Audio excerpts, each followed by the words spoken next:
Good morning students. जैसे कि हमारा चैप्टर चल रहा है फॉर्म्स ऑफ बिजनेस ऑर्गेनाइजेशंस, उसमें हमारा आज का टॉपिक है cooperative organisations working together and with others for a common purpose. मतलब कि जो कोऑपरेटिव ऑर्गेनाइजेशंस होते हैं, जो ये समितियाँ बनी हुई होती हैं, ठीक है, इनको बोलते हैं। मतलब कि जो ग्रुप ऑफ मेंबर्स क्या हैं, मिल के बनाते हैं एक दूसरे की हेल्प के लिए, उनको बोलते हैं कोऑपरेटिव ऑर्गेनाइजेशंस। देखो, ए cooperative form of business is a different form of business enterprise. In this form the main motive is not earning profit, but the main motive of cooperative organization is mutual help।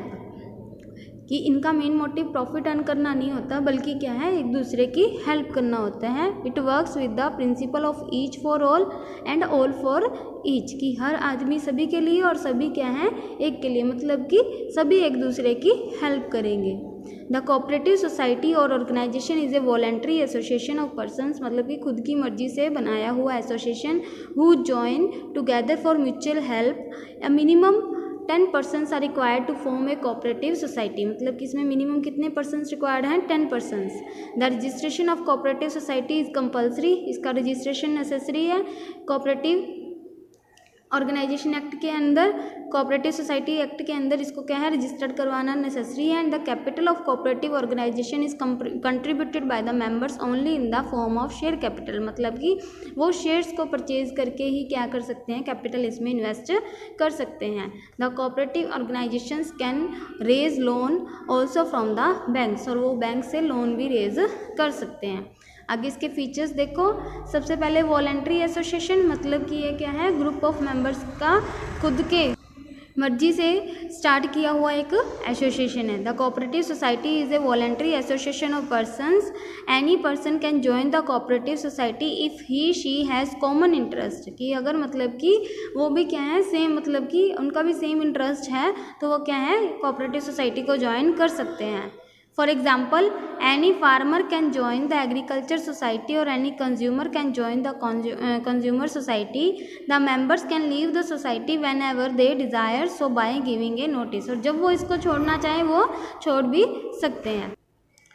There is no restriction on entry or exit of members. They can join or leave the cooperative organization of their own will and wish। मतलब कि जब इच्छा है वो join करें, जब इच्छा है वो छोड़ सकते हैं, but by giving a notice to members. ठीक है, आगे है legal status. It is compulsory for a cooperative society to get itself registered under the cooperative societies act, कि इसको क्या है, इस एक्ट के अंडर रजिस्टर्ड करवाना नेसेसरी है। After registration the cooperative organisation gets a separate legal entity, कि क्या है, रजिस्ट्रेशन के बाद कोई भी ऑर्गेनाइजेशन होता है उसकी अपनी एक अलग पहचान बन जाती है। फिर हम उस फॉर्म के नाम पे क्या है, एसेट्स को परचेज भी कर सकते हैं। ठीक है, उसके अपनी फर्म के नेम पे हम क्या है, किसी भी आउटसाइडर पार्टी के साथ किसी भी कॉन्ट्रैक्ट में भी आ सकते हैं। ठीक है, यह है लीगल स्टेटस होता है इसका। लिमिटेड लाइबिलिटी होती है, इसके मेंबर्स की लाइबिलिटी लिमिटेड होती है, कहाँ तक, जितनी उन्हें कैपिटल इन्वेस्ट की है। आगे कंट्रोल, इसमें जो पावर टू टेक डिसीजन है वो क्या है, एक इलेक्टेड मेंबर के हाथ में रहता है। इलेक्टेड मेंबर कैसे होता है कि बाय वोटिंग क्या है, उसको इलेक्ट किया जाता है। सर्विस मोटिव, इनका मेन मोटिव क्या है, प्रॉफिट अर्निंग नहीं होता, बल्कि अपने मेंबर्स को सर्विस प्रोवाइड करवाना होता है। आगे इक्वल वोटिंग राइट्स, इसमें क्या है, जो वोटिंग का सिस्टम है वो डेमोक्रेटिक वोटिंग सिस्टम होता है, जैसे कि 1 member 1 vote, वही सिस्टम इसमें अडॉप्ट किया जाता है। ऐसा नहीं है कि किसी पर्सन ने अगर मान लो कि 1000 शेयर्स एक्वायर किए हैं तो वो क्या है, अपनी मर्जी से जितने ज़्यादा चाहे वो वोट कर सकता है, ऐसा नहीं है। इसमें ये है ना कि चाहे किसी के पास 1000 है, चाहे 10 शेयर्स हैं, will get 1 voting right only.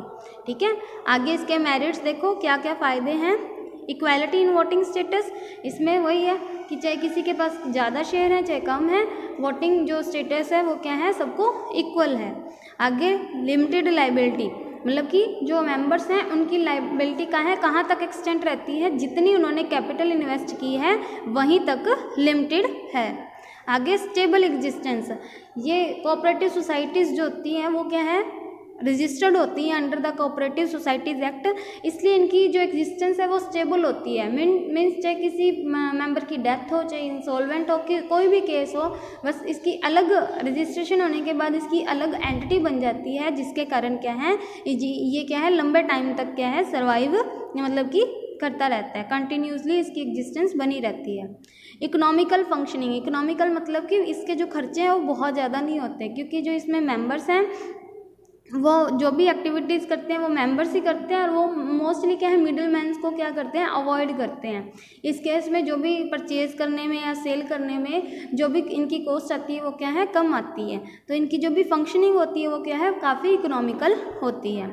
Support from government, इसके अलावा जो कोऑपरेटिव सोसाइटीज़ होती हैं इनको क्या है, गवर्नमेंट से भी काफ़ी बेनिफिट्स मिलते हैं। The government provides various concessions and rebate in taxes, मतलब कि बहुत सारे कंसेशंस और टैक्सेस में भी रिबेट देती है, इनको छूट मिलती है। These organizations can get raw material etc. at subsidized rates, मतलब कि कम रेट्स पे। Government offer loans at lower rate of interest and on easy terms and conditions to cooperative organisations, कि कम रेट ऑफ इंटरेस्ट पे इनको loan भी available करवाती है गवर्नमेंट। ईजी टू फॉर्म, इसको बनाना क्या है, इसको फॉर्म करना बहुत ईजी है, क्योंकि जो भी कोई भी 10 मेंबर्स क्या हैं जिनका क्या है म्यूचुअल इंटरेस्ट हो वो इसको मिलके रन कर सकते हैं, और वो क्या है इसको रजिस्टर करवा सकते हैं कहाँ पे, under the cooperative societies act के अंडर। और इसकी जो रजिस्ट्रेशन है वो भी क्या है ज़्यादा मुश्किल नहीं होती। ओपन मेंबरशिप, ओपन मेंबरशिप मतलब कि इसमें कोई भी मेंबर क्या है एंटर कर सकता है जिसका म्यूचुअल इंटरेस्ट हो, और कोई भी इसको क्या है छोड़ भी सकता है जब उसकी डिज़ायर हो। Any person having common interest can become the member of cooperative organisation. There is no restriction on the basis of caste, creed और religion. The person can join and leave the cooperative organisation whenever the desire so, जब उसकी इच्छा हो उसको join करे, जब इसकी इच्छा ना हो उसको लीव कर सकता है। आगे देखो इसके डीमेरिट्स क्या हैं। अब लिमिटेड कैपिटल, आपको हो गया कि इसकी मतलब कि मेरिट्स में भी था लिमिटेड कैपिटल, उसमें तो मेंबर्स के लिए क्या है बेनिफिट है कि उनकी लाइबिलिटी क्या है लिमिटेड होती है, सिर्फ उनकी कैपिटल इन्वेस्टमेंट तक। अब डीमेरिट है कोऑपरेटिव ऑर्गेनाइजेशंस की, मतलब कि क्या है इसमें लिमिटेड उनके पास रिसोर्सेज क्या होते हैं, लिमिटेड अवेलेबल होते हैं। The cooperative organisation is formed by the people who have limited resources and there is no compulsion to contribute some minimum amount of capital to become a member. इसमें क्या है कोई minimum capital की requirement नहीं होती member बनने के लिए। The principle of one man one vote also discourage people to invest more, so cooperative organization always faces shortage of capital due to low rate of return। Rate of return भी कम रहती है, इस कारण क्या है लोग इसमें इन्वेस्ट करना कम पसंद करते हैं। इनएफिशिएंट मैनेजमेंट, जो कोऑपरेटिव ऑर्गेनाइजेशंस है वो क्या है इसके मेंबर्स के थ्रू ही क्या है मैनेज की जाती है। तो इसमें क्या है कोई भी प्रोफेशनल एक्सपर्ट्स नहीं होते जो मेंबर्स होते हैं, तो और ना ही ये क्या है बाहर से हायर कर सकते हैं, क्योंकि बाहर से हायर करने पे क्या है कॉस्ट इनकी बढ़ जाएगी। तो इस कारण क्या है यहाँ पे जो इनकी जो मैनेजमेंट है कोऑपरेटिव सोसाइटीज़ की वो क्या होती है इनएफिशिएंट होती है। Lack of secrecy, cooperative organisation में ओपन डिस्कशंस होती हैं मीटिंग में मेंबर्स के बीच में, तो इसमें सीक्रेसी मेंटेन करना क्या होता है मुश्किल होता है। एक्सेसिव गवर्नमेंट कंट्रोल, इसमें देखो कि और जो कोऑपरेटिव ऑर्गेनाइजेशंस होते हैं उनको क्या है काफ़ी कंसेशंस और रिबेट्स मिलते हैं गवर्नमेंट से, और मतलब कि लोन्स वगैरह भी क्या है कम रेट ऑफ इंटरेस्ट पे गवर्नमेंट अवेलेबल करवाती है। तो कोऑपरेटिव ऑर्गेनाइजेशन के लिए कंपलसरी है कि वो जो अपने अकाउंट्स हैं वो क्या है टाइम टू टाइम ऑडिट करवाएं प्रोफेशनल ऑडिटर्स से, तो और अपने क्या है अकाउंट्स क्या है सबमिट करें रजिस्ट्रार के पास। इसलिए मतलब कि इसमें क्या है गवर्नमेंट कंट्रोल काफ़ी हद तक रहता है, ये इसके लिए एक डीमेरिट है। आगे डिफरेंस ऑफ ओपिनियन और कन्फ्लिक्ट अमंग द मेंबर्स। अब जो मेंबर्स हैं ह्यूमन बींग्स हैं, सबका नेचर अलग अलग हो सकता है कि एक सिंगल पर्सन का भी अगर मतलब कि जो अपने कहीं एडवाइस क्या है सेम नहीं है बाकी मेंबर से, तो इससे क्या है ऑर्गेनाइजेशन में कन्फ्लिक्ट राइज हो सकते हैं।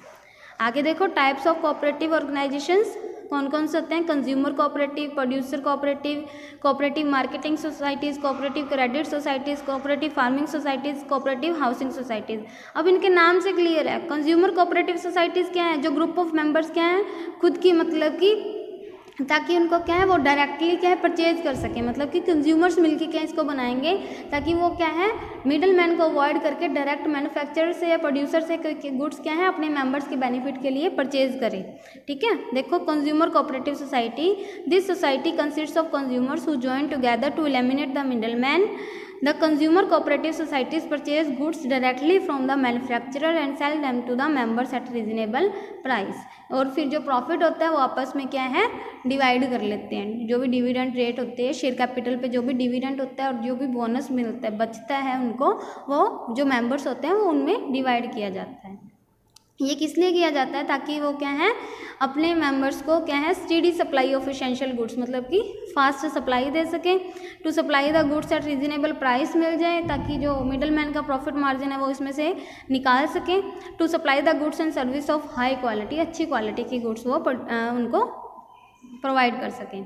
आगे प्रोड्यूसर कोऑपरेटिव सोसाइटीज़, ये कौन बनाएगा? जो स्मॉल प्रोड्यूसर्स होते हैं वो क्या है मतलब कि जिनको इंडिविजुअली क्या है कोई भी मतलब इनपुट्स या मशीनरी वगैरह खरीदने में क्या है मुश्किल आती है, तो ये क्या है जो स्मॉल प्रोड्यूसर्स हैं वो मिलके क्या है अपनी एक सोसाइटी रन करते हैं।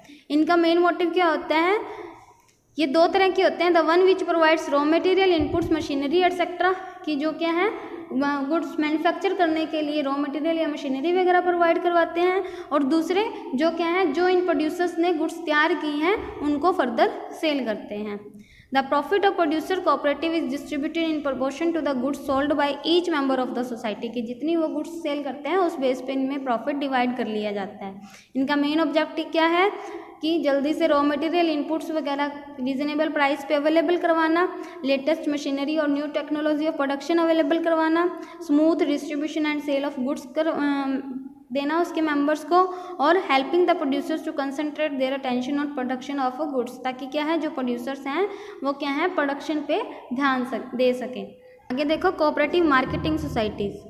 The cooperative marketing society consists of small producers who find it difficult to sell their products at a profit, कि जिनको क्या है ये मुश्किल हो जाती है कि वो अपने जो प्रोडक्ट्स हैं वो प्रॉफिट पे सेल नहीं कर पाते। The output of all the small producer is brought together and sold at the best price, कि जो भी आउटपुट मतलब कि इन्होंने मैन्युफैक्चर किया होता है उनको इकट्ठा करके फिर बेस्ट जो प्राइस होता है उस पर सेल किया जाता है। Such a society helps to improve the bargaining power and competitive position of its members, मतलब कि उनको भी एक कंपटीशन में लेके आती हैं with this help. It performs various marketing function such as transportation, warehousing, packaging, grading etcetera, ये सारी फंक्शनिंग इसमें की जाती है जिसके थ्रू क्या है हम मार्केट में अपने प्रोडक्ट को लेके आ सकें।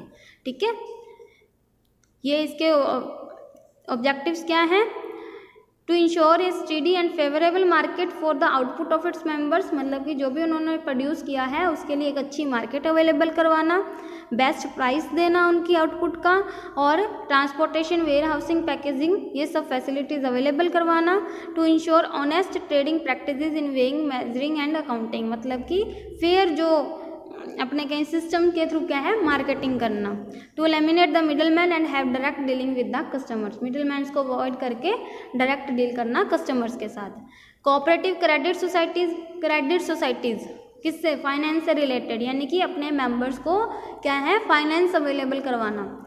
It consists of people who limited means who find it difficult to arrange credit and loans. These societies provide financial assistance to its members and promote habits of saving among the members, कि अपने members को financial assistance provide करवाती हैं। The funds of these societies consists of share capital contributed by the members and deposits made by the members and outsiders, कि जो funds होते हैं societies के वो क्या है शेयर कैपिटल होती है जो भी मेंबर्स इसमें करते हैं, और डिपॉजिट्स मेड बाय मेंबर्स, जो भी मेंबर्स डिपॉजिट्स करवाते हैं या फिर जो भी आउटसाइडर्स करते हैं। तो ये सारे फंड्स हमारे पास अवेलेबल होते हैं। The funds are use for giving loans to needy members on easy terms, की जो ये फंड्स होते हैं इनका यूज़ किस लिए किया जाता है कि लोन्स प्रोवाइड करवाने के लिए, जो भी मेंबर्स को ज़रूरत है उनको ईजी टर्म्स पे लोन अवेलेबल हो। The credit cooperative formed by farmers is known as rural credit cooperative. Credit cooperative formed by in urban areas are known as urban banks. ठीक है, इनका ऑब्जेक्टिव क्या है? To protect the members from exploitation of money lenders, से बचाना, loan देना easy terms पे और लो रेट ऑफ इंटरेस्ट पे, और हैबिट ऑफ सेविंग क्या है इनमें बढ़ाना। आगे कोऑपरेटिव फार्मिंग सोसाइटीज़, यानी कि जो फार्मर्स से रिलेटेड है। These consist of small farmers who join together to avail the benefits of large scale mechanised farming. Such societies are particularly important in case of countries such as India where agriculture suffers from excessive subdivision and fragmentation of land. The farming cooperative society is also known as agriculture cooperative. मतलब कि farmers को easy terms पे क्या है, farming के लिए जो भी मटेरियल रिक्वायर्ड है वो अवेलेबल करवाना। फार्मिंग के लिए जैसे कि फर्टिलाइजर्स, जो भी टेक्निक्स वगैरह होती हैं वो अवेलेबल करवाना। इनके ऑब्जेक्टिव्स क्या हैं? Helping the small farmers to get the benefit of mechanised farming, मतलब कि मॉडर्न फार्मिंग, और providing improve seeds, fertilisers, irrigation and other modern techniques, और providing social and economic security to peasants. आगे देखो, cooperative housing societies. These societies are formed to provide residential accommodation to their members, मतलब कि अपने members को रहने के लिए एक place अवेलेबल करवाना। These societies purchase a big plot of land, construct flats on that and sell these flats to its members on installment and easy terms। कि एक बड़ा लैंड प्लॉट ऑफ परचेज करते हैं, उस पर बिल्डिंग्स फ्लैट्स बनाते हैं और फिर इजी टर्म्स पे और कम मतलब कि रेट पे क्या है, इंस्टॉलमेंट्स पे ये क्या है, अपने मेंबर्स को ये अवेलेबल करवाते हैं। Some housing cooperative provide loans to their members for building houses. These societies are very popular in urban areas. इनका मेन ऑब्जेक्टिव क्या है? रेजिडेंशियल अकोमोडेशन, मतलब कि रहने के लिए जगह अवेलेबल करवाना। Members to purchase house at lower cost, कम रेट पे उनको वो हाउस परचेज कर सके, इसमें हेल्प करना उनकी। और प्रोवाइडिंग सिविक अमेनिटीज जैसे कि road, park, street lights, parking etcetera, ये सारी फैसिलिटीज़ इनको देना। ये डिफरेंस आप खुद करोगे। आगे ये केस स्टडी देखो, डिस्कस करते हैं हम लोग। A new cooperative store has been set up in Delhi through registration under Delhi Cooperative Societies Act। कि एक क्या है, न्यू कोऑपरेटिव जो स्टोर है वो सेटअप किया गया था। It was set to procure essential consumer commodities in bulk from various wholesalers and manufacturers to supply the same at reasonable price to public and its members। कि ये क्यों बनाया गया था? ताकि क्या है, essential जो कंज्यूमर कमोडिटीज़ हैं वो क्या है, ये इकट्ठी परचेज कर सके होलसेलर से और मैन्युफैक्चरर से, और क्या है, इसको रीजनेबल प्राइस पे क्या है ये सप्लाई कर सके। Identify the type of cooperative society. कौन सी कोऑपरेटिव सोसाइटी है ये? Consumer cooperative society. ये देखो, इसेंशियल कंज्यूमर कमोडिटीज़, यहाँ से हमें पता चल जाएगा कि किस तरह की सोसाइटीज़ है। और आगे इसके फीचर्स में वही जो कोऑपरेटिव सोसाइटीज़ के फीचर्स थे वही इंक्लूड होंगे। सो आज हम यहीं तक करेंगे। नेक्स्ट हम अपने अगले लेक्चर में हमारा नया टॉपिक देखेंगे। Thank you.